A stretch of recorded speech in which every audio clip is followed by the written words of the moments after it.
I like all kinds of rock. I've always been into bouldering because growing up in Northumberland. I love loose rock, very into run out trad. And I've done about, I think it's about 580 new routes. I actually moved up to Scotland full-time in 1983. I came up mainly because Dave Cuthbertson, Cubby, inspired me so much, because he was so proud of what we had in Scotland. And we moved into Glen Nevis, into Achantee, and we just had all this rock.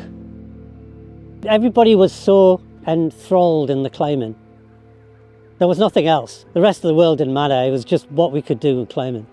I think the hardest and scariest potentially might have been Flight of the Snow Goose in Glen Nevis, an E6. And the cruxes at the top. I had some sky hooks at the time, and the only place I could get them was on a ledge, and the sky hook didn't fit properly, it stuck outwards. Anyway, we weighted it down, and I nearly came off. And Gary Lighter was at the top taking photos. And I was about to come off, and I shouted at Gary, put a rope down, put a rope down. And by the time he got himself sorted and he put the rope down way over there, I couldn't reach it. So I asked him just to get out of the way, and I climbed it. So my heart was pounding because I thought that sky will pop and I'm going to deck it from 90 feet. I never really kept a track of how many I did, but I reckon probably about 80% of them have been climbed on site. But the ethical side of it came into when I got the job with Mountaineering Scotland. There was a lot of things kicking off about sport climbing. It got to like a little bolt war, and I'd only just got in the post as national officer. And this is one of the things that they threw at me, you know. We've got to try and do something as a national body to mediate between the two camps. The people who wanted to develop sport climbing and those who wanted to keep the traditional element going.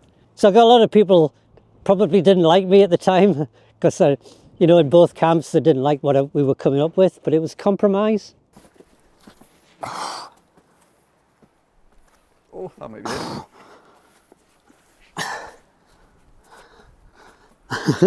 Oh, my feet are slipping. Nice one. Yeah.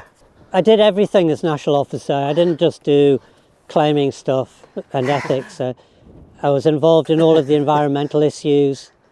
The biggest, I think, and probably the one I'm most proud of being involved with, is the access legislation. The fight and the battles to freedom of access go back quite a long time, you know, 100 years maybe.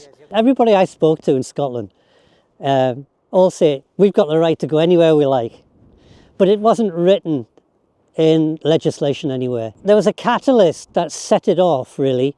A Dutch owner bought the Letteryu estate in the Northwest Islands, but he didn't want people walking off the paths or camping or lighting fires, so he put signs up.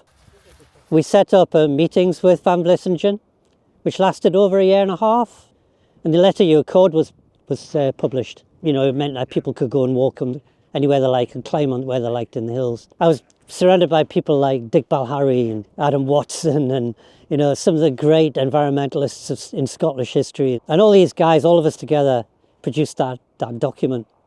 And I think that was a catalyst to get Scotland to start thinking about it. And when Scotland got its own government, that was a massive change. Suddenly we could then say, right, we're not going down to Westminster and fighting the Westminster battles down in the House of Lords. We could do it with our own government. And that's when the Access Forum was set up.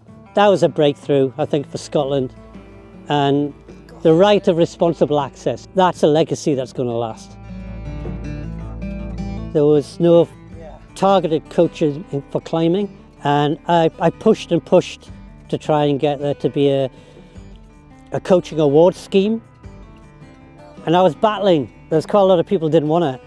They didn't think we needed it. And it was down to Mountaineering Scotland, I think, pushing and pushing to get people to look at it, that we've got it. The young kids coming through now, you know, at the age of 10 and 11 and 12, God, they're climbing well. And a lot of them go, when they get older, they start doing stuff outdoors. And they're climbing really well. And they're doing trad, and they're doing winter, hard winter. Look at Greg Boswell. Look at Robbie Phillips. They do amazing things because they've got that background of training well. And I think it's been brilliant for the sport, to be honest. There's a lot more awareness of damage to the environment nowadays. You can't survive without having some impact.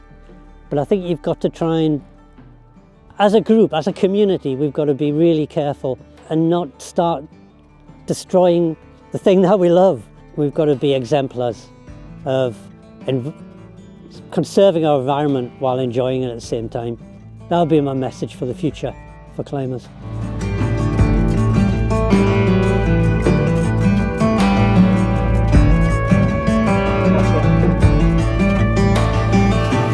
Yeah, good.